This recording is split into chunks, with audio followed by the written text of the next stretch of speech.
같이 보겠습니다. 오늘 신약성경 마태복음 21장 1절부터 11절 말씀입니다. 마태복음 21장 1절부터 11절까지의 말씀 찾으셨으면 우리 한 목소리로 같이 읽겠습니다. 시작. 그들이 예루살렘에 가까이 가서 감람산 벳바게에 이르렀을 때에 예수께서 두 제자를 보내시며 이르시되 너희는 맞은편 마을로 가라. 그리하면 곧 매인 나귀와 나귀 새끼가 함께 있는 것을 보리니 풀어 내게로 끌고 오라. 만일 누가 무슨 말을 하거든 주가 쓰시겠다 하라. 그리하면 즉시 보내리라 하시니 이는 선지자를 통하여 하신 말씀을 이루려 하심이라. 일러스되 시온 딸에게 이르기를 내 왕이 내게 임하나니 그는 겸손하여 나귀 곧 멍에 매는 짐승의 새끼를 탔도다 하라 하였느니라. 제자들이 가서 예수께서 명하신 대로 하여 나귀와 나귀 새끼를 끌고 와서 자기들의 겉옷을 그 위에 얹음에 예수께서 그 위에 타시니 무리의 대다수는 그의 겉옷을 길에 펴고 다른 이들은 나뭇가지를 베어 길에 펴고 앞에서 가고 뒤에서 따르는 무리가 소리 높여 이르되 호산나 다윗의 자손이여 찬송하리로다. 주의 이름으로 오시는 이여 가장 높은 곳에서 호산나 하더라. 예수께서 예루살렘에 들어가시니 온 성이 소동하여 이르되 이는 누구냐 하거늘 무리가 이르기를 갈릴리 나사렛에서 나온 선지자 예수라 하니라. 아멘, 아멘. 네, 우리 말씀을 대할 때에 좀 더 이렇게 집중해야 되는 부담은 항상 있어요.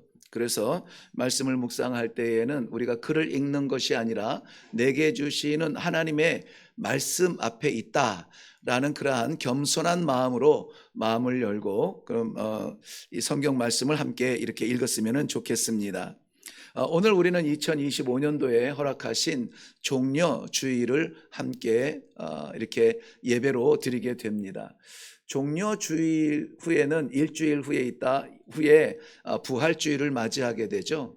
그래서 부활주일의 영광을 맛보기 위해서는 이 종려주일이 꼭 필요한데요. 왜 오늘 종려주일이라고 했겠는가? 종려라는 것은 감람나무, 그러니까 팜 선데이라고 하죠.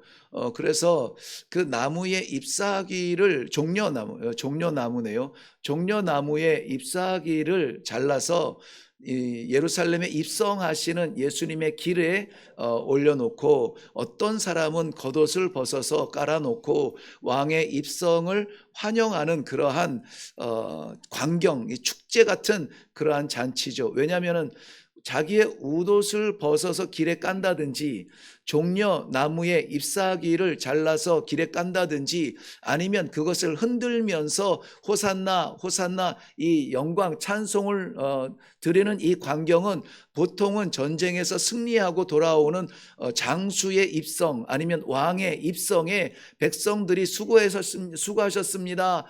정말 감사합니다. 막 이런 그러한 영광의 자리 그 장면이거든요. 그런데 이러한 호산나의 소리와 겉옷과 나뭇 잎사귀를 깔아서 외치는 저들의 찬양과는 달리 입성하시는 예수님으로서는 메시아의 그 입성으로서는 참 고독한 자리, 고통의 자리가 아닐 수가 없는 것입니다. 그래서 오늘 제가 예배 입장하기 전에 들어오기 전에 성가대 연습실에 가서 함께 이렇게 기도하고 나오는데요. 기도하는데 우리 성가대에서 이런 소리가 들려요. 제가 귀는 밝은가 봐요 아직. 오늘 이 찬양을 기쁘게 해야 되는 건가? 예수 나와 함께 하시니 기쁘게 해야 되는 건가? 아니면 종려 주일이니까는 조금 슬프게 해야 되는가? 이런 그 고민이 있으신 것 같아요. 그래서 제가 좀 짜릿했죠. 말씀의 준비가 됐구나. 네.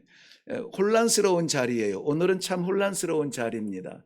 왜냐하면 분명히 백성들은 영광의 호산나를 부르는데 입성하시는 왕의 왕 중의 왕 되신 예수 그리스도는 고통의 길에 들어서시고, 아시겠지만은 그 호산나 소리를 뒤로하고 바라다 보시는 예루살렘을 바라보시면서 눈물을 흘리면서 예루살렘에 행할 일에 대한 그 결과에 대한 아픔을 아시고 눈물을 흘리셨던 우리 주님을 생각하면은 혼란스러움이 맞습니다. 그리고 오늘 종려주일이라고 하면 우리가 꼭 기억해야 되는 말씀이 5절 말씀에 있는데요. 5절 말씀 보시면 시온 딸에게 이르기를 내 왕이 내게 임하나니 그는 겸손하여 나귀 곧 멍에 매는 짐승의 새끼를 탔도다 하라. 이렇게 하고 이 말씀이 다른 구절보다 살짝 안으로 들어가 있으면서 그 앞에 기억 이렇게 되어 있죠. 관주 성경이나 조금 설명이 되어 있는 성경 밑을 보면은 기억 해놓고 이사야서 62장 11절과 스가랴서 9장 9절 말씀 이렇게 되어 있어요. 그것은 이 스가랴서 9장 9절에 있는 그 말씀을 오늘 이렇게 인용을 이 자리에서 이 마태복음 21장에서 했다라는 말씀이에요. 그렇다면은 오늘에 나타나는 일은 그냥 느닷없이 나타난 우연의 일이 아니라 이미 예고되어지고 예언되어진 그 말씀이 성취되는 자리다라는 거예요. 성취되는 자리다. 그래서 우리는 결코 우리의 하루하루의 삶을 가벼이 살지 못합니다. 왜냐하면 내가 사는 이 하루가 내 기능과 능력과 재력과 체력으로 사는 나의 날이 아니라 하나님께서 예고하시고 예견하신 그날을 우리가 살아가는 성도의 날이라는 것을 우리가 생각한다면 하루살이라고 말할 수가 없어요. 물론 우찌무라 간주 목사님의 말씀처럼 그 책의 제목처럼 일일 일생한다. 네. 우리는 하나님의 말씀 붙들고 하루를 산다 이렇게 이 헌신의 삶을 살 수 있지만은, 그런데도 불구하고 우리가 오늘 드려지는 이 예배조차도 하나님께서 환경을 조성해 주셨다. 오늘 갑자기 아침에 일부 예배를 준비하는데 전화 한 통이 울렸어요. 그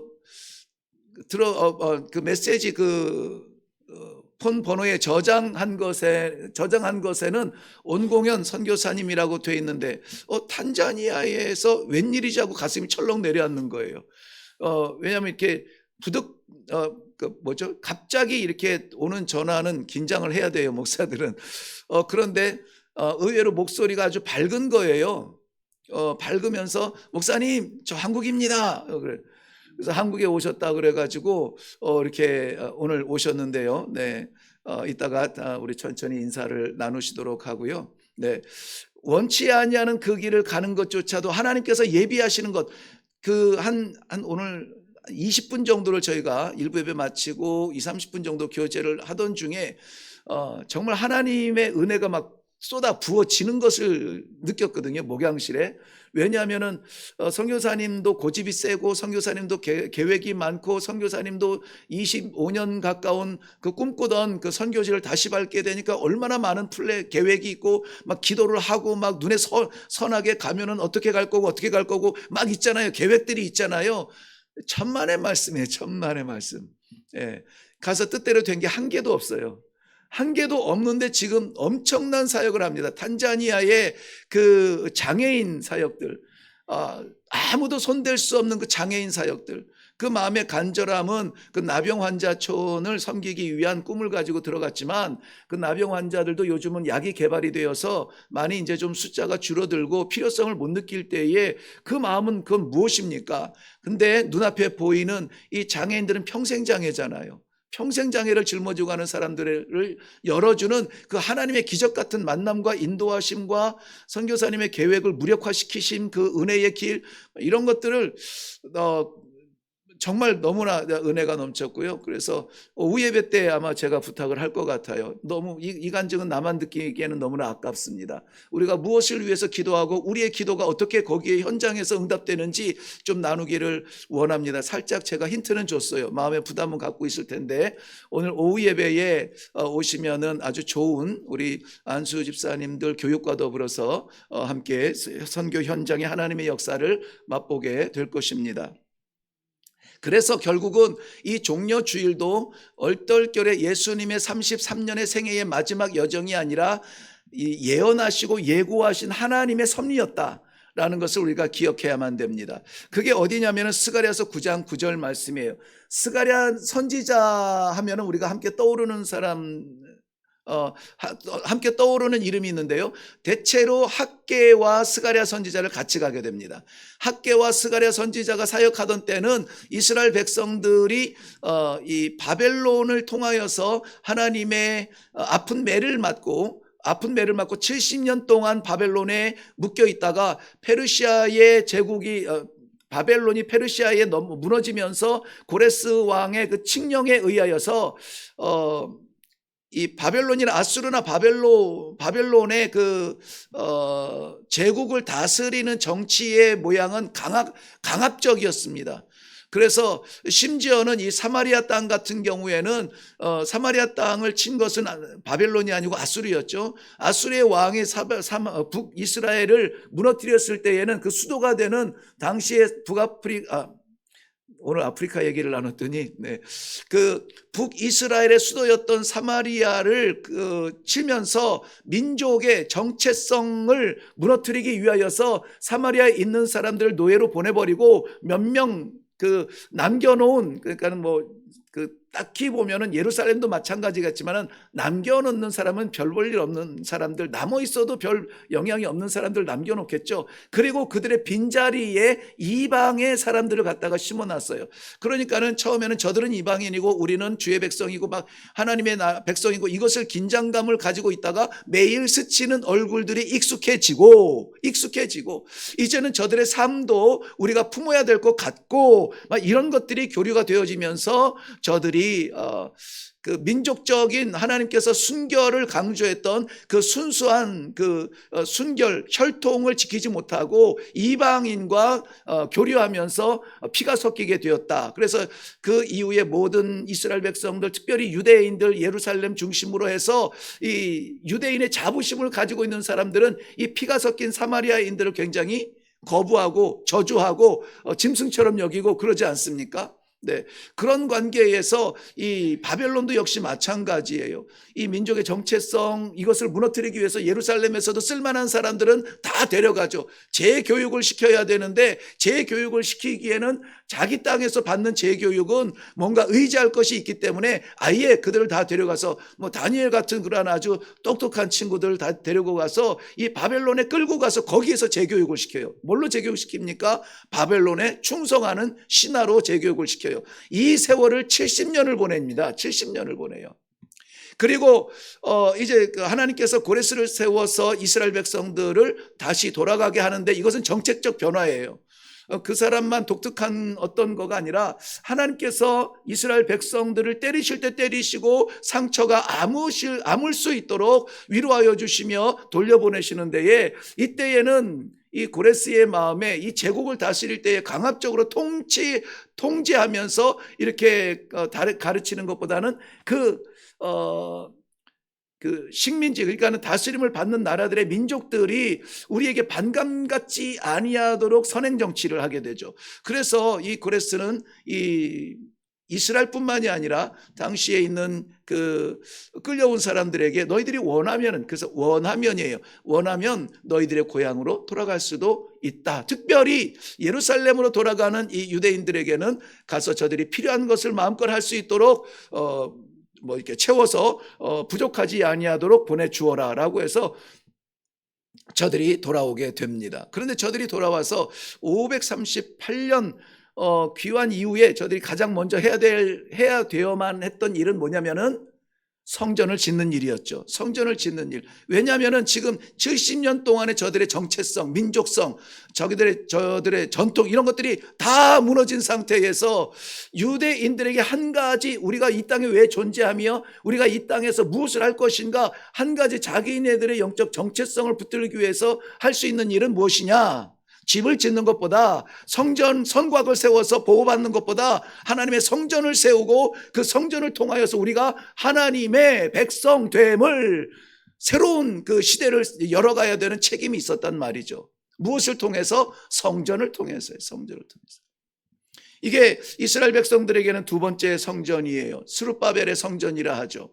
스룹바벨이라고 하는 성전에 이름이 붙였던 것은 첫 번째 고레스가 이스라엘 백성들을 돌려보낼 때에 예루살렘으로 돌려보낼 때에 세 차례에 걸쳐서 이게 돌아가게 하거든요. 그래서 처음에 약 5만 명, 노예들, 종들 막 이런 사람들까지 해서 약 5만 명 정도가 예루살렘으로 돌아오는데요. 그들을 지도해야 될 사람, 지도자를 2명을 세웁니다. 종교적으로는 제사장 여호수아를 세웁니다. 그리고는 이 돌아가기는 하지만 이 페르시아의 정책적인 그러한 그 질서 안에 순종할 수 있도록 행정적인 지도자로 보내는데 그게 누구냐면은 스룹바벨이에요. 그래서 이 스룹바벨을 통하여서 스룹바벨과 여호수아를 통하여서 성전을 짓죠. 근데 그 성전의 별명은 뭡니까? 예를 들면 이 성전이 두 번째예요. 이스라엘의 처음 성전이 세워진 것은 무슨 성전? 솔로몬의 성전이에요. 솔로몬의 성전. 솔로몬의 성전, 사실은 그 성전을 짓기 위한 모든 것은 다 다윗이 생전에 준비하죠. 성전에 대한 간절한 마음도 다윗에게 주셨고 그렇지만은 전쟁에 흘린 피로 말미암아 하나님께서 허락하지 아니하시고 대신에 그 열정을 감출 수 없어 순종하는 마음으로 그가 살아생전에 성전 건축의 모든 것을 다 준비합니다. 인간의 관계 아니면은 어떤 물질 이런 걸 다 준비하고 솔로몬은 거기에 순종하여서 건축을 완성을 해요. 그랬더니 사람들은 뭐라고 부르냐면은 솔로몬의 성전이라 그래요. 예루살렘에 지었는데 예루살렘 성전이 아니고 솔로몬의 성전이라고 해요. 근데 두 번째 성전은 바벨론 포로 이후에 돌아와서 지은 성전은 뭐라고 한다고요? 스룹바벨의 성전이에요. 왜 스룹바벨의 성전이라고 짓냐? 거기에 제사장 여호수아도 있는데 왜 스룹바벨의 성전이냐? 보면은 여러분 오늘 학개와 스가랴서를 이해하려면은 에스라서를 우리가 좀 봐야 되는데요. 거기에 보면은 이 학개와 이 스가랴를 통하여서 이 당시에 백성들이 흔들려, 그러니까 길을 찾지 못하고 배회하는 안갯길 같은 때에 하나님 앞에 나아갈 수 있는 이 진리를 선포할 수 있는 배경이 기록이 되어져 있는데요. 그게 이 이스라엘 백성들이 그때만 하더라도 이 다윗 왕에 대한 소망과 다윗 왕 같은 그러한 그 강력한 왕에 대한 소망을 버리지 못했어요.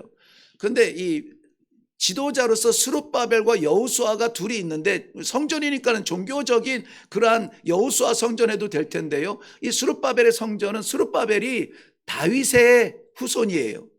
다윗의 후손이기 때문에 어떻게 해서든지 우리의 전통과 우리의 이 정체성 가운데서는 잊어서는 안 될 그 이름이 다윗이 있단 말이죠. 그래서 오늘 예루살렘에 입성하시는 종려주일에 입성하시는 예수 그리스도를 바라보면서 사람들도 뭐라고 합니까? 다윗의 자손으로 오시는 이여 호산나 호산나 하더라. 그러니까 다윗의 어떤 그 줄기를 놓지 아니하려고 애를 쓰는 모습을 보게 돼요. 그런데 성전 건물을 짓고 예배를 드린다고 해서 그것이 하나님께서 계획하시고 이끌어 가시는 역사적 섭리, 즉 구원의 섭리를 이루어가고 있느냐? 그거는 아닌 거예요.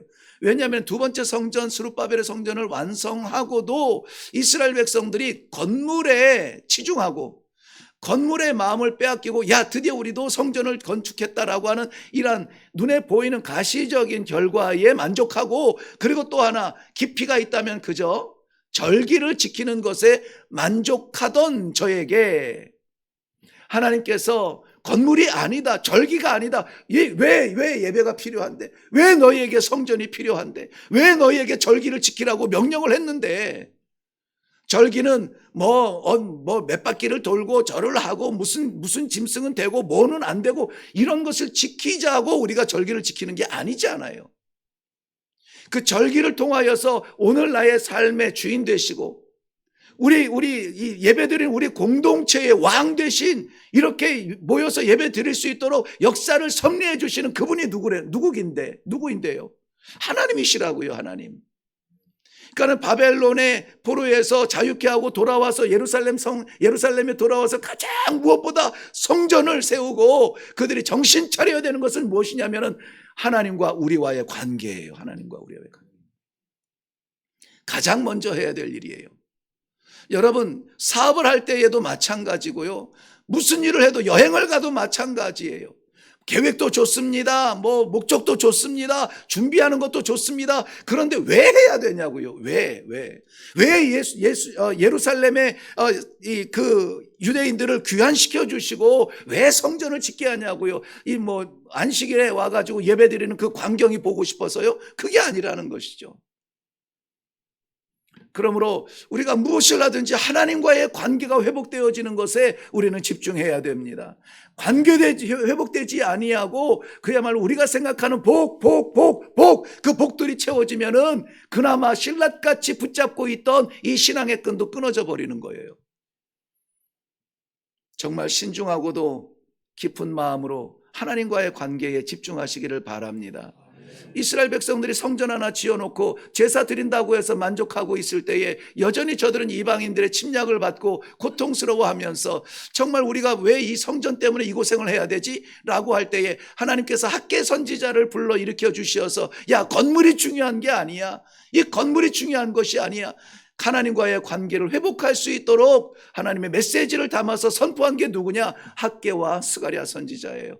그러므로 스가랴서를 우리가 보면서 스가랴서의 중심, 핵심되는 문장 아시죠? 그 모든 말씀이 다 귀하지만 스가랴서 하면은 떠오르는 말씀이 있잖아요. 이는 힘으로 되지 아니하고 능으로 되지 아니하며 오직 나의 영으로 되느니라. 오직 나의 영으로 되느니라. 하나님과의 그의 백성들이 하나가 되는 일은 오직 성령으로 되느니라. 성령으로 되느니라. 다른 걸로 안 돼요. 이것은 우리가 가지고 있는 탤런트를 무시하는 것이 아니에요. 다 귀하죠. 다 쓰임받죠. 합력하여 다 쓸 일이 있죠. 그런데 내가 하는 것이 아니라 성령이 하셔야 된다. 하나님이 하셔야 된다는 거예요. 스가랴서가 말하는 것이 바로 그거예요. 오늘도 스가랴서가 예루살렘의 딸들아, 이렇게 이스라엘의 딸들아 이렇게 말씀하고 있는데요. 스가랴서는 이렇게 기록합니다. 시온에 따라 크게 기뻐할지어다. 예루살렘에 따라 즐거이 부를지어다. 보라, 내 왕이 내게 임하시나니 그는 공의로우시며 구원을 베푸시며 겸손하여서 나귀를 타시나니 나귀의 작은 것 곧 새끼니라. 나귀의 작은 것 곧 새끼니라. 예수님께서 나귀를 타신 것은 다른 이유를 설명하지 않아요. 오직 성경에서는 왜 그가 나귀를 타느냐? 겸손하여서 이렇게 말해요. 겸손하여서. 왕은 다 가진 것 같은 존재인데 겸손한 사람은 아무것도 없는 거예요. 오직 그가 의지하는 하나님을 의지할 뿐인 것입니다. 여러분, 오늘 이 예루살렘을 입성하시는 예수님은 나귀를 타셨는데 그 말씀이 겸손하여서라고 했습니다. 예수님의 이 예루살렘 입성이 왜 중요합니까? 왜 백성들은 본인들의 의지로 그 잔치를 베풀지만 하나님께서 왜 그 길을 예비하십니까? 예수님의 이 고독한 길을 왜 가셔야 됐습니까? 왜 고통스러운 그 현장을 바라보면서 그 길로 들어가시냐고요. 예수님께서 어떠한 꿈을 가지셨을까요? 예수님께서 하고 싶은 일이 있었을까요? 이것은 하나님의 구원의 섭리고 하나님께서 우리를 살리시기 위한 예수님을 인도하시는 그러한 구속자의 길이었습니다. 십자가의 길이었어요. 찬송을 하면서 들어가기는 너무나 어려운 길입니다. 그러나 그의 백성이 하나님 앞에 가서 이 예루살렘 성전에 올라가서 예배를 그때 그 당시에 있던 것은 예루살렘 성전이라 하죠. 헤롯 성전이라는 말을 잘 안 쓰죠. 네, 헤롯이 짓고 있음에도 불구하고 헤롯 성전이라 하지 않냐고 우리는 예루살렘 성전이라 말해요. 예루살렘 성전 그것도 중요하지 아니하다. 돌 위에 하나 남지 아니하겠다고 예수님께서 친히 말씀하시는 그 이유가 무엇이냐? 건물이 아니라, 절기가 아니라, 유월절이 아니라 그를 유월절 되게 하시고 종려주일 되게 하시고 우리에게 이렇게 예배 드리게 하신 하나님의 은혜라는 것이에요. 하나님의 은혜. 그러므로 우리는 하나님 앞에 나아가는 것입니다. 예수님께서 골고다를 향하여서 가셨다고요? 아니요. 하나님 앞에 나아가는 거예요. 십자가를 향해서 가셨다고요? 아니요. 구원의 길을 향해서 나아가시는 것입니다. 우리는 그 길을 따라가는 것이고요. 그래서 예수님 따라가면 골고다일 수 있어요. 예수님 따라가면 십자가일 수 있어요. 그런데 예수님 따라가면 부활의 영광의 아침을 맞이할 수 있는 성도가 될 줄로 믿습니다. 여러분 창세기 49장에 보면은요, 창세기 49장 10절 11절에서는 규가 이 왕의 통치하는 이쪽 규가 유다를 떠나지 아니하며 통치자의 지팡이가 그 발 사이에서 떠나지 아니하시기를 실로가 오시기까지 이르리니 그에게는 모든 백성이 복종하리로다. 11절 그의 나귀를 포도나무에 매며 그의 암나귀 새끼를 아름다운 포도나무에 맬 것이며 또 그 옷을 포도주에 빨며 그의 복장을 포도주 즙에 빨리로다. 이게 언제 예언된 말씀이냐면요, 창세기 때에 아들 유다를 위한 유언의 말씀에 뭐라고 담습니까? 나귀가 포도나무에 매일 것이고 그 암나귀의 아름다운 그 새끼 나귀를 포도나무에 매달을 것이라는 거예요. 그리고 그의 옷은 포도주 틀에 짜고 포도주 즙으로 짤 것이라는 거예요. 그러니까는 이 구세주로 오실 유다의 족속의 혈통으로 오사 이 세상에 하나님의 구원의 구속의 그 완성을 성취를 하실 그 예수 그리스도, 지금 그곳을 향하여서 이제 나아가는 그 길인데요, 십자가에 매어 달릴 것이고 포도주 틀에서 이 겉옷을 짜면은 어떻게 됩니까? 피로 벌겋게 물들지 않아요. 물과 피를 쏟으신 예수 그리스도를 언제요? 창세기에서 말씀하신 것이라고요. 이것이 어떤 정의로운 사람이 나타나서 나사렛에서 온 선지자입니다, 이러한 어떤 한 그 위인처럼 등장한 종교인이 아니라 이미 하나님께서는 태초전에 작정하시고 창세기에 예언하시고 사사기를 스가랴 선지자를 통하여서 선포하시고 이제 그 땅에서 이루어 가시는 하나님의 역사라고 하는 사실이에요. 그런데 저가 나귀 새끼를 탄답니다. 오늘 저의 말씀의 제목을 나귀의 첫 멍에라고 했습니다. 첫 멍에. 왜냐하면 성경에서 이제까지 멍에를 매지 않은 새끼 나귀를 이야기하거든요. 지목합니다. 말은 승리한 왕을, 장수나 왕을 태우는 영광의 자리에 아주 거만하게 또박또박 하면서 갈 수 있지만 나귀는 사람을 싣는 게 목적이 아니에요. 짐을 싣는 게 목적입니다. 그런데 이 짐을 싣는다, 여기 멍에라고 하는 것이 바로 그 짐을 싣는 거죠. 이 소 같은 경우에는 이 소는 결의를 매죠. 결의를 매서 이 농사에 그걸 끌고 다니죠. 근데 나귀는 이 멍에를 메고 그 멍에에다가 짐들을 잔뜩 싣고 가게 돼요. 이제까지 매보지 않은 거예요. 여러분, 저는 아프리카에서 이 나귀를 키우는 모습을 보았어요. 나귀를 키울 때에 나귀가 정말 고집이 얼마나 셉니까? 한번 주저앉으면 못 일어납니다. 몽둥이로 때려도 안 일어나요. 쓰러져도 안 일어나요. 이 고집스러운 나귀들을 어떻게 다스리느냐? 그 나귀들 가운데에서 엄마 나귀, 암나귀만 잡으면 돼요.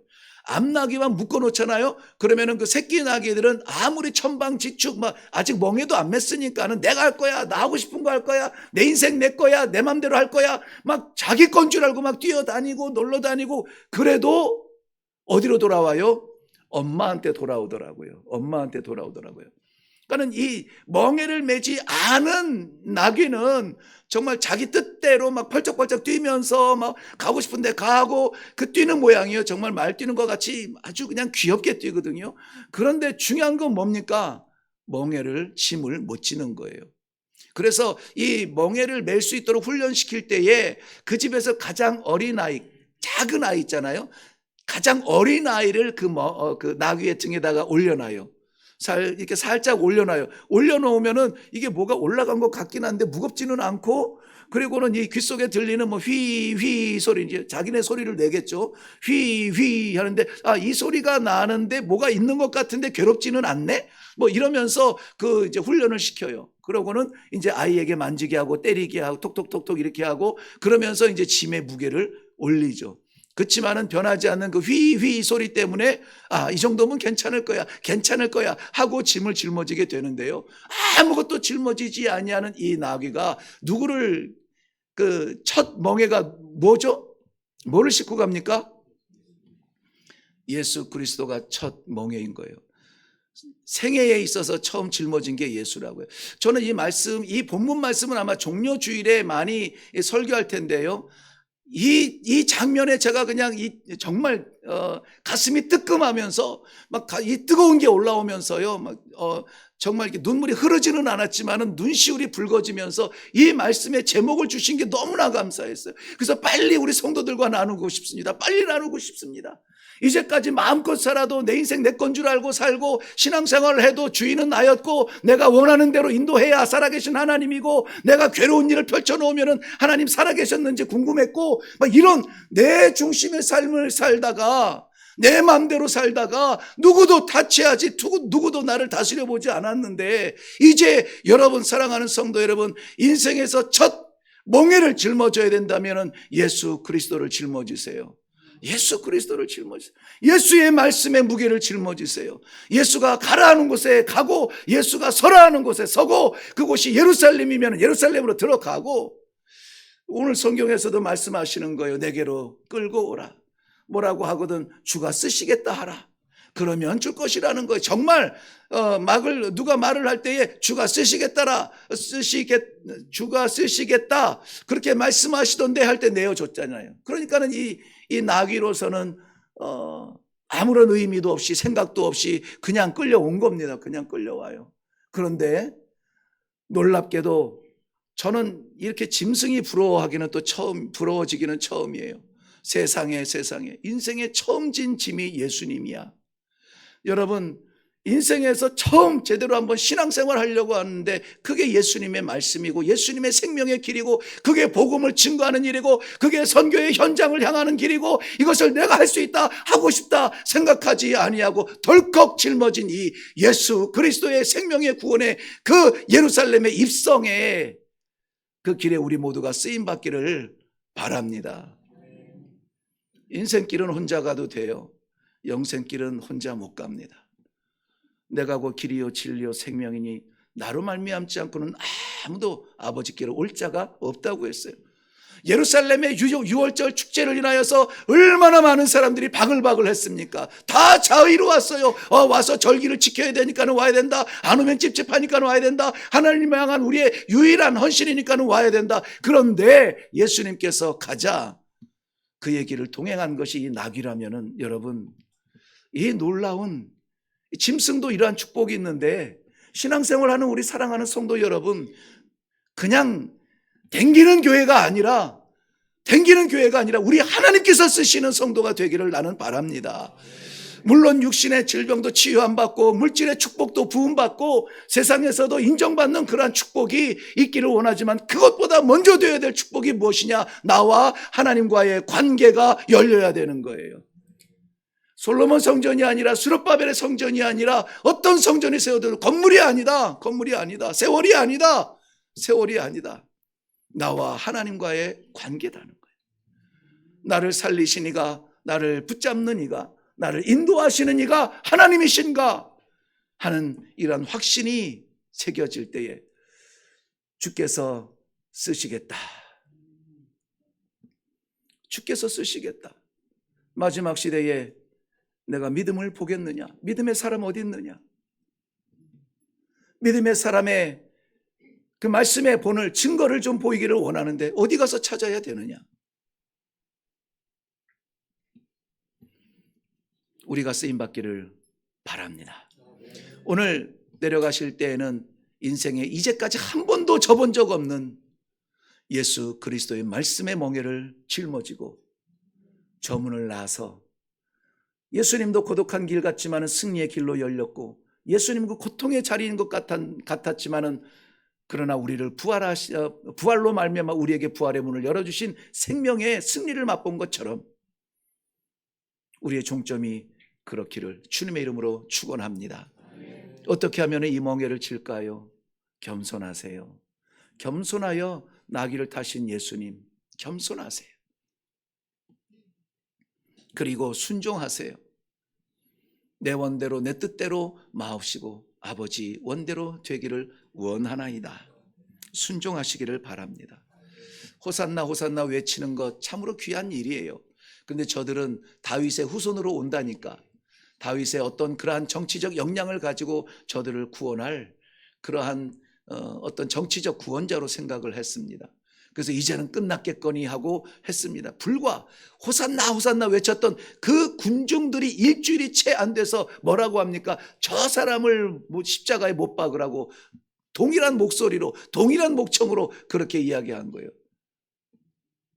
그러니 사람을 바라보았다면 우리 주님은 그 길을 못 갔을 겁니다.